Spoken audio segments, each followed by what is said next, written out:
Hey guys, it's Bobby Legs, and welcome to another episode of Bobby Legs Loves Watches. And today I want to discuss the topic of downsizing the collection.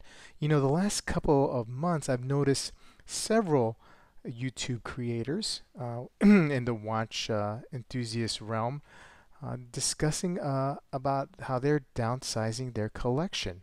And I thought to myself, well, what's going on? What's happening in the world? There's a lot of things happening in the world, but what's going on? Why are these enthusiasts downsizing their collection? And then I thought to myself, well, wait a second, Bobby, you downsize your collection every once in a while, at least once a year, like a spring cleaning. So maybe this is not so unusual.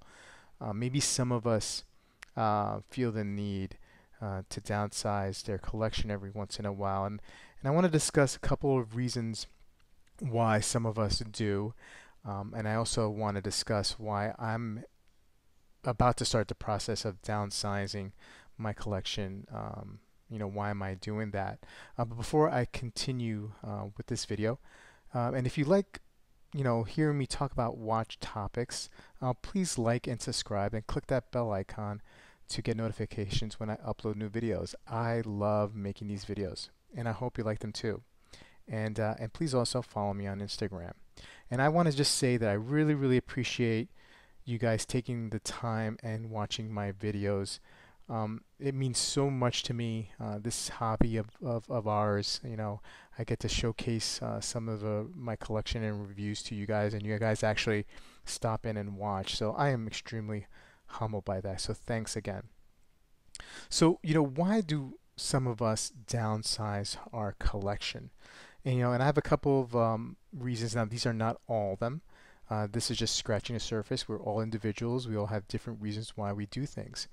But maybe here are some of them that I can relate to. So, one, well, some of us, me in particular as well, when the watch collection gets a little out of hand, and for me, this is sort of getting out of hand. It's just 10 watches. I feel an anxiety about having these watches and not able to wear all of them as much as I would like.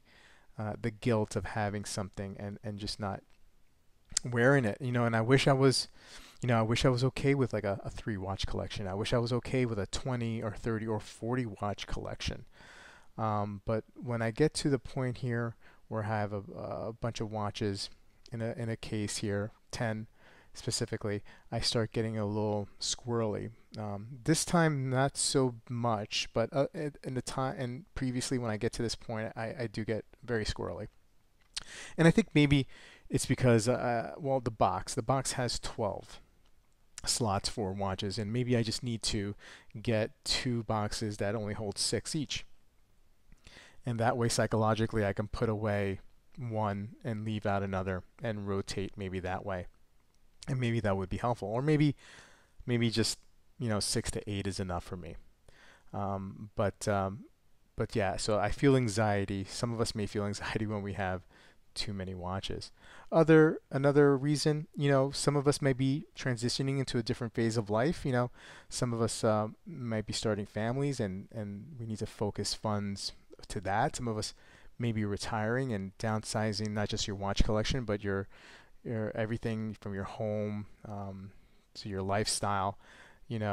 Because a different source of or different type of income is coming in. It's not as much as it used to be. Maybe that's a reason to downsize as well. Others, well, maybe your style or taste has changed. I was so dive watch heavy at the beginning. I was so Seiko heavy in the beginning, but in time I realized that there were other watches out there that I like that didn't have to be dive watches, and there was other brands that I liked that didn't have to be Seikos. And I actually got burnt out on Seiko, and I do have one Seiko here that I actually just rebought. But our taste change.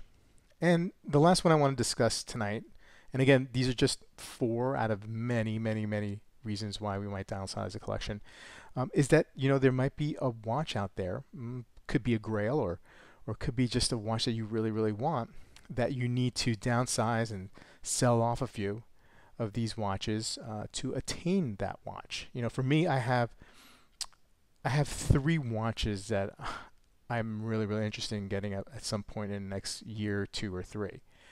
And that is one is the Rolex Datejust with the blue bezel. I mean, the blue dial, fluted bezel, and not the Oyster, but the Jubilee bracelet. But I'm not I'm not married to the Jubilee bracelet or the fluted bezel. I could have the regular, flat bezel and the Oyster bracelet. So that's kind of like a goal of mine to get at one point. Another watch could be the an H. Moser, an Endeavor or a Pioneer, one of those older Mosers that predate when Elon took over the company. I think that's his name. I'm sorry if I messed that up.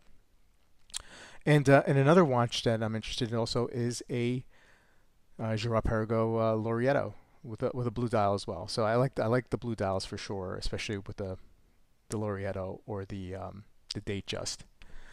So in order to do that, though, I will have to sell off some watches, and I might have to come up, probably will have to come up some cash to make the difference. So now I'm at the point where downsizing is a real possibility, and I have to say goodbye to some of these watches. So I have them out here, and I just want to talk this through with you all, and see where it goes. So first off the bat, let me just remove watches. I mean, like, look, I'm not gonna get rid of this G-Shock, right? I mean, it's a $40 watch. I could probably sell it for like $10, but this is my daily beater. This is the watch that I do outdoor work with. I play around with the kids with. I don't have to worry about knocking it up. It's a great watch. I always will have one of these in the collection. This one dies, I'll get another one. So let's just put that aside. And while we're at it, let's take this. This is a recent the Gravity Master. This is a catch and release. I'm just doing this for the channel for a review, and that decision was made easier for me because my buddy Michael sent in the Mudmaster, and out of the two, I'd rather have the Mudmaster, and I might pick up a Mudmaster down the road. But this will be good for a couple of videos that I'm going to be doing, and then I'll probably I'll definitely flip it and sell it. So let's move on to the collection, and maybe the best way to start off is like, what is going to be the core collection? What is going to be the watches that I'll never get rid of? And I'll tell you right off the bat, the Black Bay 58, the original one, I will never get rid of. I love this watch. This is my favorite watch in the collection. If I only had to keep one watch, because of whatever reason, this would be the watch. I love this watch. I'm not going to get into further discussion about the watches that I'm already going to keep. It's more interesting about the watches that I'm thinking about getting rid of. I will not get rid of my Zen 856 UTC. This is an awesome travel watch. I love German watches. I love the tech. And if I ever get to travel again with the situation of world changes, this will be my go-to watch. A UTC complication, awesome watch, easily, very legible. Not going anywhere. The Guinot Chronograph Classique. I just got this. This is not going anywhere either. This replaced the chrono that I had before, which was the El Primero. This watch, doesn't have the this brand doesn't have the cachet as Zenith El Primero, but there's something about this. It's a tougher watch, I feel like, than the El Primero I had. Don't get me wrong, I will eventually add back an El Primero into my collection because I love the history of it and the type of watch that it is. But there's so many different variations of the El Primero. I just need to find the one that really works for me. In the meantime, this is a great watch. Guinot, very heavily influenced, Zen influence here. Tough watch, even though it's polished, but it's a great watch. And I love it. I love wearing this watch. So that's not going. So that kind of leaves some watches here that that are not necessarily in the core. Now the Panerai, I'm probably going to keep. I mean, the sentimental value on the Panerai, I don't think I'll ever sell this watch. So you know what? Let's just count this as an untouchable. So that leaves a couple watches here. The Girard-Perregaux. This is the first luxury watch that I bought.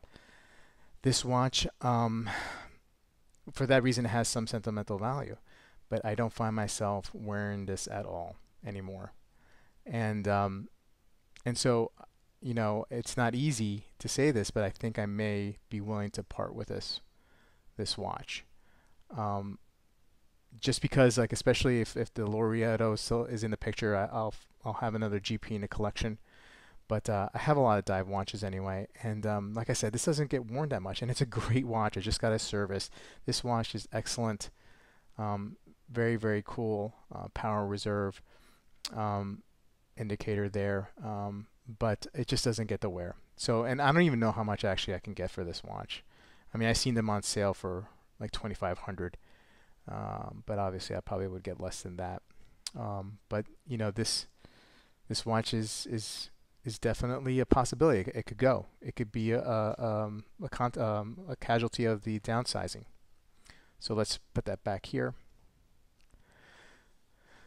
Now, the Casio G-Shock, the Tron.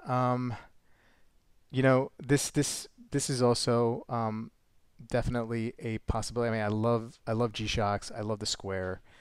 This would be a hard one to let go. Not that I would get much for it anyway. But this would be a possibility. I mean, I would have to downsize. This will probably be on the cutting block for sure. So whatever I could scrape for this, I would do. I would sell it. The Sarb 033, and I just picked this watch back up. This is one of my watch regrets that I sold the first time around. My biggest watch regrets that I've had, and I got it back. And but I would sell. I mean, I don't know how much I would get for it. Probably not much, but it would be part of the chopping block as well.